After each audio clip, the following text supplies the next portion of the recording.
Did you recently get engaged? Congratulations! It's such an exciting time, but I bet you've been wondering, how do you plan a wedding anyways? If you're newly engaged and feeling a bit intimidated by the thought of planning a wedding, I have something just for you. Registration for our free wedding planning workshop is now open, and it's going to be an absolute game changer for all engaged couples, just like you, to not only learn the foundational steps of planning a wedding, but also get the one on one support that so many desperately need. During the wedding planning workshop, you'll have access to our exclusive step by step framework that I've used for 20 years to help over 400 couples plan their weddings. You'll learn the importance of discussing your wedding priorities, how to break down your wedding budget, and set realistic expectations for you and your family during the planning process. You'll also receive many customizable templates, a comprehensive budget broken down by category, and a complete wedding planning checklist so that you can get rid of that feeling that you're forgetting something, which is a little thing I like to call FOWO, the fear of wedding oversight. But it's not just about the content and lessons. During the wedding planning workshop, you'll also have several opportunities for us to chat one on one so you can get your specific questions answered, or you can simply learn from others' questions. We'll celebrate this majorly exciting moment in your life with our virtual engagement party, and you'll also be welcomed into a supportive community of other engaged couples that will be just as excited and overwhelmed by wedding planning as you are. Trust me, brides and grooms, this is an event that you don't want to miss. It all starts January 14th, and you can register for free now at planningcollective.com/workshop. I'll see you there.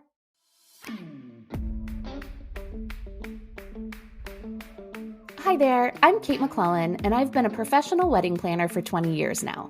I started Planning Collective when I noticed that though most couples are super excited about being engaged, they quickly feel overwhelmed and intimidated by the actual process of planning a wedding. If left unchecked, this can lead to massive burnout and the urge to scrap all your plans and just elope. While this is totally normal, you don't have to sacrifice your sanity for your dream wedding. In the Planning Collective podcast, I'm going to share the processes, tips, and tools that engaged couples like you need to feel confident, supported, and excited about your wedding plans again. Let's get started.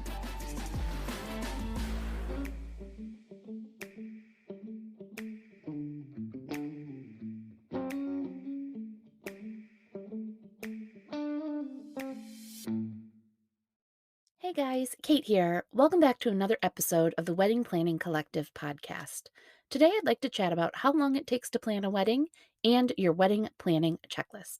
Before we get into it, I want to let you in on a little secret. You might actually be catching on to it already. And that is that there really are no rules when it comes to wedding planning. Like we've talked about before, it's all about your priorities and what is important to you as a couple. You could get married tomorrow if you wanted. You could get married 5 years from now. There's no hard set rules when it comes to your wedding, the timeline, and the checklist. All that being said, there are things that are commonly done, and the budget and timeline often dictate what you can do throughout the wedding planning process. Let me give you an example. A while back, I was on the board of an organization called Wish Upon a Wedding. We worked to give weddings to couples that were suffering from a terminal illness. We were once working with a couple that was looking at a very short amount of time together. We were able to pull off their wedding in just 3 weeks from start to finish. Now, we had the benefit of working together as a group of vendors, so we didn't have to worry about the research, hiring of vendors, the budget, all of those details that most couples will need to consider. If they were planning without the illness and our organization, things would have been very different. But we were able to get it done, and once again, it all comes back to those priorities. Their priority was to get married as quickly as possible and have a beautiful celebration, whereas others might want to have a larger, more elaborate event, and they know they have the time to be able to do that. Let's talk about the typical timeframes, though. The average engagement is just about a year, maybe a little bit over. And this is why you're going to see most checklists that you find online, including the one that I've included in the show notes here, are based on a 12-month planning timeframe. We'll get into how to break that down if you're not looking at a 12-month engagement, but for now, let's talk about longer engagements. Again, there really isn't a rule or hard set cutoff for how long is too long to be engaged, but I don't recommend booking venues or vendors more than 18 to 24 months out.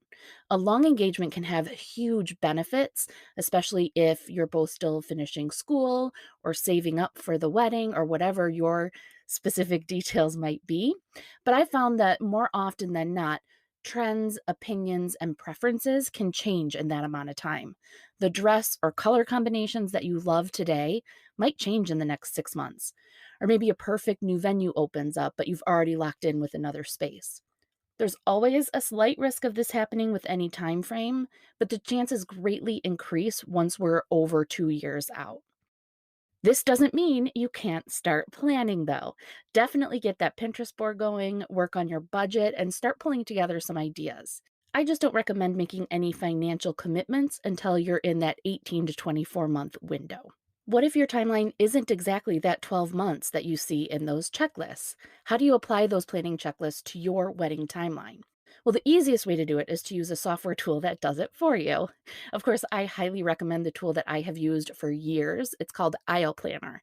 When it comes to checklists, all of the common tasks will be broken down for you, and they're automatically assigned to the date that you should have them completed by. You can also set your account to give you email notifications when the tasks are due so you won't forget anything.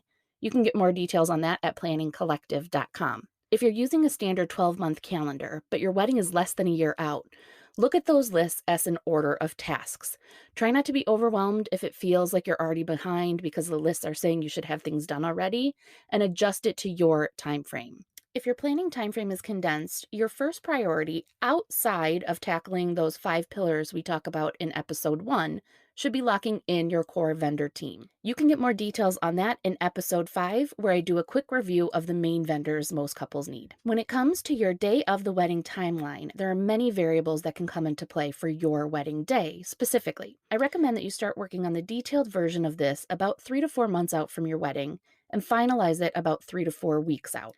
There's not one solid template time frame that will work for everyone, but you can get quite a few samples of timelines that I've put together in the Wedding Planning Blueprint course. But let me give you some of my main tips that I want to make sure you consider while you're putting your timeline together. First, things always take longer than anticipated, so make sure you add buffer time in at random places to allow for things to pop up. The way I do this is by rounding things up. So if I think something's going to take 5 or 10 minutes, I'm going to give us 15 or 20 minutes within our timeline. It's always better to have a little bit of extra time than feel like you're rushed or running behind and actually late. For hair and makeup schedules, I prefer to tell the stylist when you need to be done by and let them determine what time they need to start based on the number of styles they're doing and people that they'll be treating. Every stylist works at a different pace, and so this makes sure that you're not making them work in a different time frame than they're accustomed to.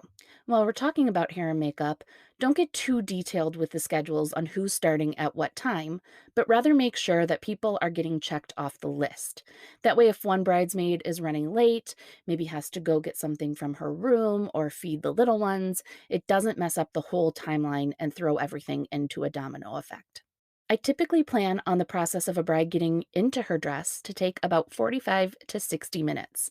Now, that might sound pretty long. The actual putting on of a dress might only take a few minutes, but from the moment you say, oh, it's time to get dressed, to when you're ready to go, it's going to be much longer than you anticipate. This usually involves a couple of trips to the bathroom, struggling with some undergarments, lots of pictures throughout the process of mom or bridesmaid zipping up the dress. By the time all of this happens, the shoes, the jewelry are on and you're ready to go, it's usually been about an hour. There are typically 2 times a day where we want to make sure that we're strict on our timeline. The start of the ceremony, especially if we're at a religious institution, and the timing of food service, so when dinner, lunch, whatever it might be, is served. Outside of these 2 things, as long as we're generally on track, don't stress about things being down to the minute. And the best piece of advice I can give you on timelines might be a little bit biased, But make sure that you hire a professional day of coordinator that will be keeping an eye on the timing for you. That way, you don't need to worry about it at all. Your wedding party isn't worrying about it at all. And they can also make sure that your specific timeline isn't missing anything prior to the wedding day. There's obviously a lot more to putting together a planning checklist and your day of timeline, but this should help you get a good jump start. If you're looking for more help, even one on one support, make sure you check out the Wedding Planning Blueprint course and the Planning Collective membership. I would love to be able to help you pull these details together. Now, I want to hear from you. What planning questions do you want answered in future episodes? Find me over in the Facebook group, Wedding Planning Collective, and let me know. And if you found this podcast helpful, I would absolutely love it if you could give me a quick review. It would mean the world to me and help allow others to find the wedding planning help they need. Thank you so much for joining me today. I'll see you in the next episode.